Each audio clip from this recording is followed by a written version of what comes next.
around Dodge City and in the territory on west, there's just one way to handle the killers and the spoilers, and that's with a U.S. Marshal and the smell of Gunsmoke.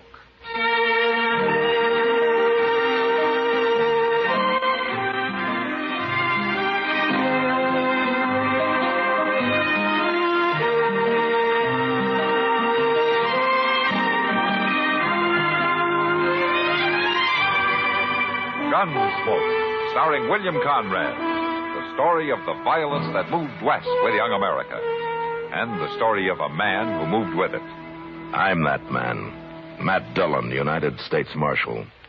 The first man they look for and the last they want to meet. It's a chancy job, and it makes a man watchful. And a little lonely.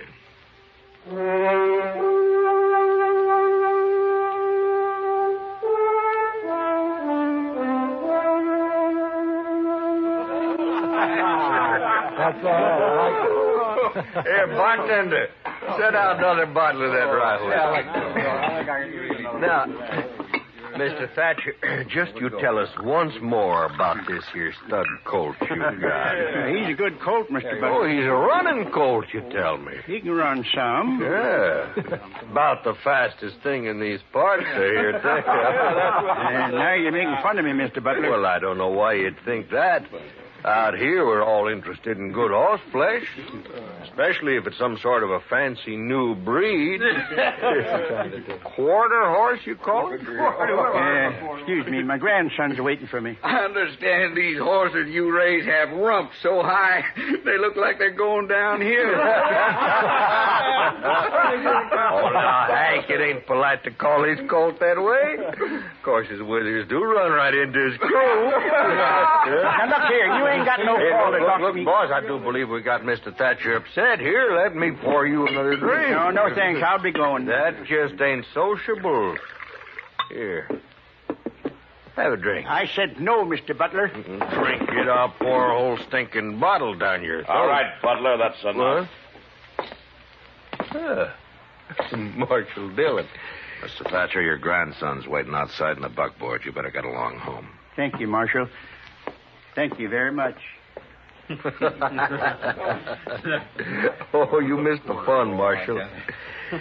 We're just having old Thatcher on about his stock. You know, Butler, when you torment an old man, it makes you cheap. Real cheap.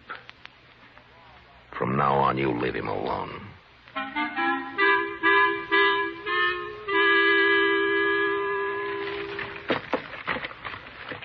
Chester, would you run these papers over to Mr. Hightower? Yes, sir, Mr. Dillon. Another wanted circular on Johnny Ringo. Mr. Hightower's waiting for him, Chester. Yeah, but Johnny Ringo's way out in Arizona. He don't never come back this way. Chester. Yes, sir. Oh, yes, Mr. Dillon. I'll take mine over. Oh, excuse me, Mr. Thatcher. That's all right, Chester. Marshal Dillon. Morning, Mr. Thatcher. Marshal, I want to ask a favor of you. Well, sure. Come on in. Mr. Hightower's waiting, Chester. Oh, yes, sir. Sit down, Mr. Thatcher. I want to thank you for what you did last night over at the Long Branch. Butler and his crowd just had a little bit too much to drink, that's all. Yeah, I guess I did, too. Maybe you shouldn't go to the Long Branch. Seems like every time you do, Butler takes his pleasure in riding you. That's what I wanted to talk to you about. No? Well, Ed Butler's always saying he's got the best horses around Dodge or anywhere else. Well, maybe he does. Well, mine are better. Well, I don't know anything about your stock. Marshal Dillon, Ed Butler's having breakfast right down the street at the Dodge House, and I want you to walk down there with me. Look, Mr. Thatcher, I don't want to get mixed up in any personal problems between you and Ed Butler. And I've got something here. I want you to take it. No? Here, the deed to my ranch. Well, why are you giving it to me? Because I'm going to challenge Ed Butler to a grudge race.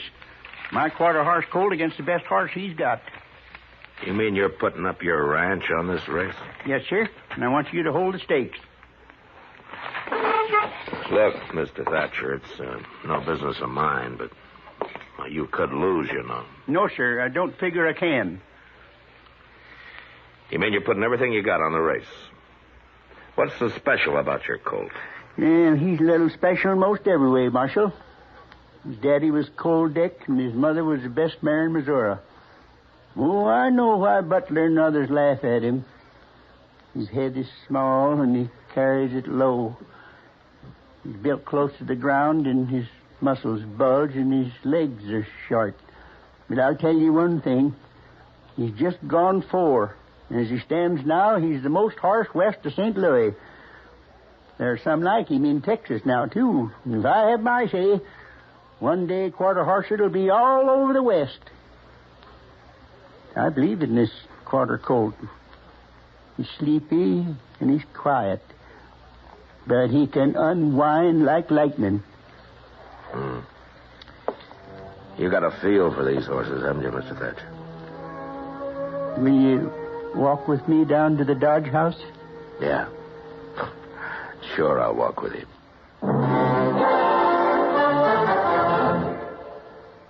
The hundreds of highway deaths and thousands of highway injuries can be avoided, provided that every single motorist does his bit. That bit means driving safely and sanely at all times. There's positively no excuse for excess speed.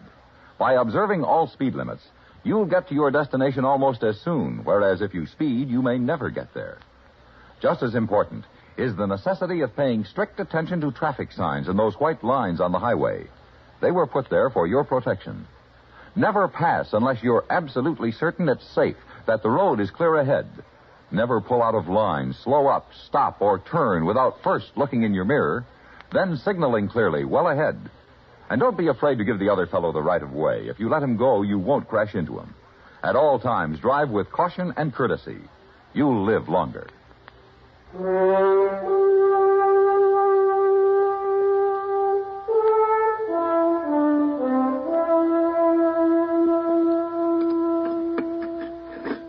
Well, Butler, that's it.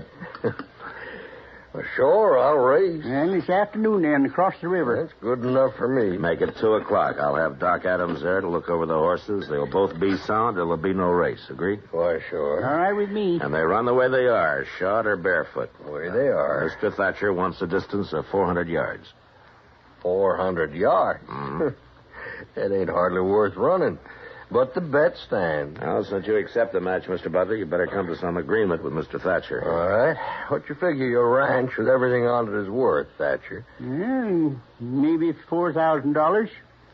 Oh, that's high for just 500-600 acres and a couple old milk cows. But I'll put 4,000 against your deed. Thank you. I'll bring it over to your office, Marshal. Good. Have it there by noon.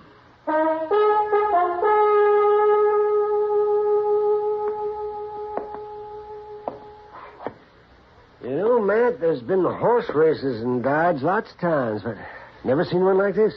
The whole town's betting, one way or the other. Yeah, I know, Doc. You're worried about Thatcher putting his ranch up on the race, aren't you?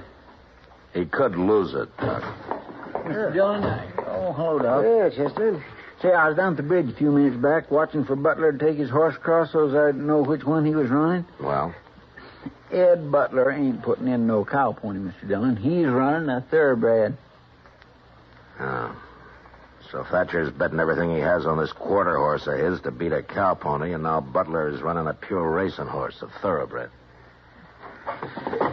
Well, it's past 1. Let's get on over to the other side of the river.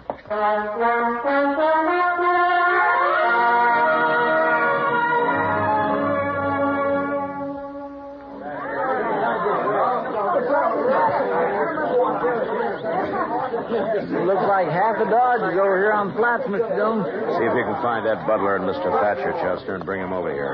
Yes, sir. Hello, Chester. Hello, Matt. I haven't seen this many people in one spot since Eddie Foy played the Opera House. Kind of a fiesta, isn't it?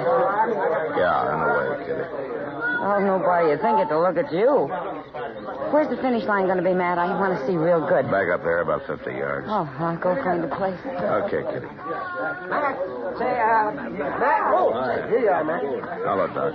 Say, Matt, Thatcher's getting all liquored up. Well, that's his affair, isn't it? Yeah, but he's got a skinful. And you know how edgy he gets when he's that way. Mr. Dillon, I found Mr. Butler, but I Afternoon, can't... Marshal. Where's Thatcher? Well, I wouldn't know. Last time I saw him, he was pouring down some red eye. So his losing won't hurt so bad, I guess. Butler, Mr. Hightower, and Doc here are going to act as judges. Chester will fire the starting gun. Marshal, this is all terrible fancy, just to butter up that old fool Thatcher, ain't it? Yeah, you might think I'm old fool now, Butler, but you'll think different after the You're race. drunk, Thatcher. Stay out of this, Butler. Any law say a man can't win a horse race if he's drunk? Mr. Thatcher, your grandson's riding for you. Is he all set? Yes, sir. All right, how about you, Butler? We're ready. And get your horses down there to where those 2 buckboards are. That'll be the starting line. You thought you'd fool me, didn't you, Butler, bringing out that thoroughbred to run? Well, I can still beat you. You're talking awful lot for a man who ain't worried. Don't ride me, Butler. I've had enough. Oh, listen to me, Thatcher. All right, that's Nobody... enough out of both of you. You just see to it you do win, Thatcher. Or I'll have your ranch and that colt you think so much of. What did you say? You heard me. What'd you say about my colt? What'd you mean? Just what I said. If my bay mare wins, I get your ranch and everything on it. And that includes your colt. No, that ain't right. Well, what about it, Marshal? You were there when we made the bet. Butler's right, Mr. Thatcher. That's the way you made it. You're no good, Butler. You're no good at all. All right, both of you move your horses down to the starting line. Hank? Yes, sir, Mr. Butler. Hank, move that bay down those markers. Okay. Go on down, Mr. Thatcher. Yes, sir. Ain't gonna fool me. Chester, you walk with them, huh? Give them 5 minutes, and then you can start them off. 5 minutes. All right, sir. Yeah, you see? I was right, wasn't I, Matt? Thatcher's been drinking some. Yeah. Come on, Doc. We don't have much time. We'll look up Mr. Hightower. Yeah. You know, Matt, this is like a holiday. It's like a fiesta.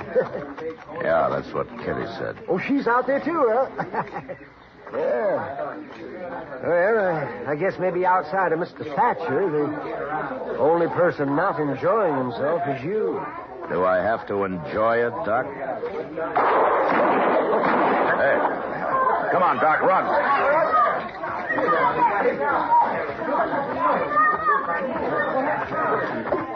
Mr. Dillon, it's Mr. Thatcher. He's been shot. Here, let me through, will you, folks? Let me through. Let me just get down here and see. Now, just take it easy, Mr. Thatcher. Not much use, Doc. I know where it is. Easy now. He's bad, man. Mr. Thatcher. No, I won't see him run. Mr. Thatcher, listen to me. I'll never see.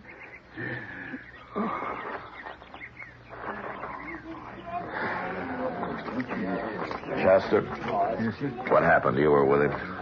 Well, I don't know. I was walking along, and Thatcher and Butler was up ahead arguing, and then suddenly Thatcher drawed on Butler. He tried to kill him. I shot him, Marshal. It was self-defense. He was drunk. He tried to kill me. That's right, Marshal. What Ed says is right. That's true. That's the way it happened, Mr. Dillon. Doc, will you take care of things? Get him into a wagon and back into town. I'll see you back there. Yeah, sure, Thatcher. Here, a couple of you men, give me a hand here. That's it. Let him through there, will you? Marshal, what about the race? It's forfeit, huh? The race ain't forfeit. I'll still run it. It's the Thatcher boy, Mr. Dillon. Yeah. Come here, son.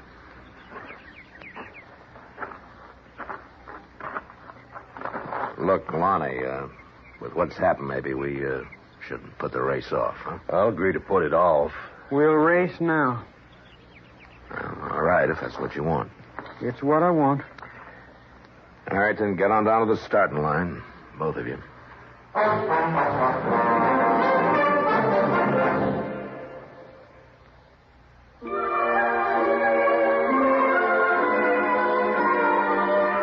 Hometowns in America have a lot in common, and yet they're each one of a kind.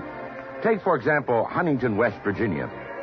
It never was a big town as metropolitan cities go, but the largest in the state, unless you ask someone from Charleston.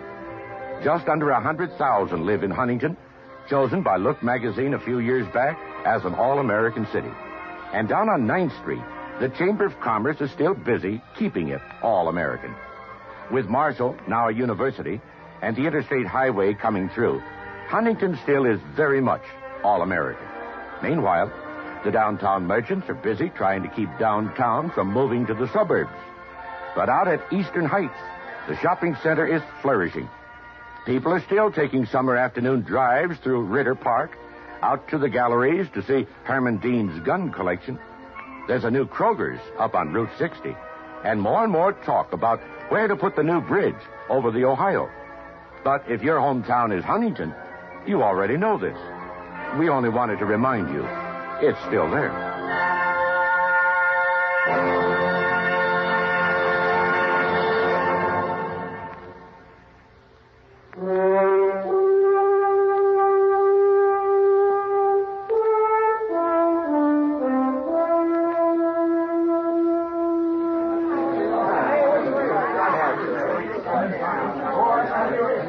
For you, Marshal. Are we going to have the race? Yeah. That's a good thing, you know. There'd be a lot of people disappointed if it didn't come off. And we wouldn't want that, would we, Mr. Hightower? How's that? Well, the killing's hardly enough to make the day complete, is it? Well, now, Marshal, I didn't mean anything wrong. It's just... Yeah, sure, forget it. You move on up the finish line, and I'll get a couple of these riders to clear the lane, huh? All right. Hey, you there. Yeah. Will you ride down toward the start and move everybody back to clear the lane? Yeah, sure thing. All right. All right, everybody. Would you get back, please? Clear the lane. Move back, will you?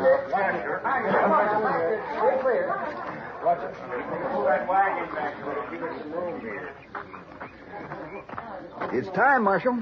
Yeah. Well, what's Chester waiting for? Looks like that colt's acting up. I've never seen two different breeds of horses run against each other. That colt's sure kicking up a storm. Make a good column for the paper, maybe. Get a hold of him, kid. Don't they make a good column, Marshal?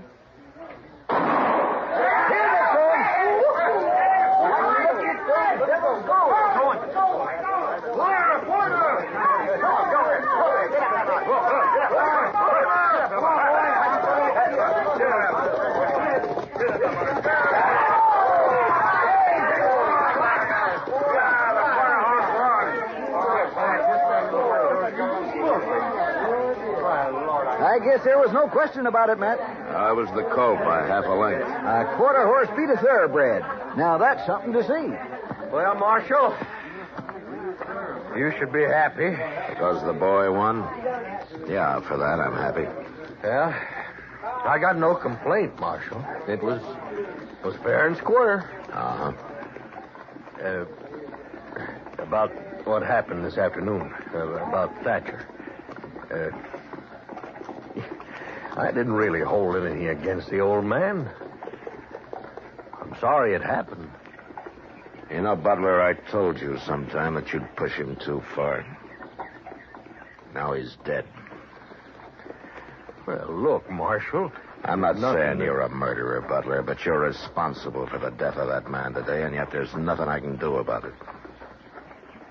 Sound like you're blaming me for everything. Oh, it's not you, I guess. It's just people. Good day, Mr. Butler.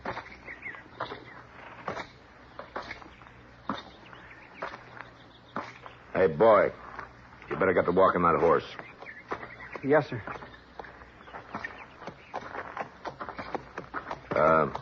Lonnie, I got $4,000 for you here. You want to take it, or shall I give it to Mr. Bodkin at the bank? I'll take it. Might be better to leave it in the bank. I said I'll take it. All right, son. Here you are. Thank you. You, got any plans? Yes, sir. What? I'm going to do what my granddaddy always wanted to do. I'm going to raise horses like this stud colt. I'm going to breed them. That's your granddaddy's place? Yes, sir. It's a kind of a big spread for a boy to handle alone, isn't it? I'll manage. I've got $4,000 to help me. Yeah. And you know something else, Marshal? When men in these parts get sense enough to be interested in new stock and want good mounts with a fine way of going, they can come buy their quarter horses from me, Lonnie Thatcher. The boy's eyes were glistening as he turned and walked away, leading his stud colt home. Most of the crowd had left. They'd gone back into Dodge to rerun the race over a drink or two and talk about this new kind of a horse. This stocky, heavy-muscled, quick as lightning quarter horse that had come to Dodge.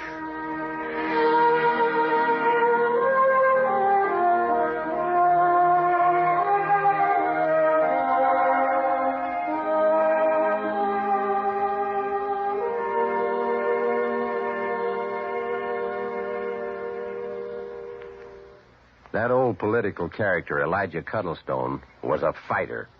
The rougher the going, the harder he fought. And once when it looked pretty bad, here's what he had to say.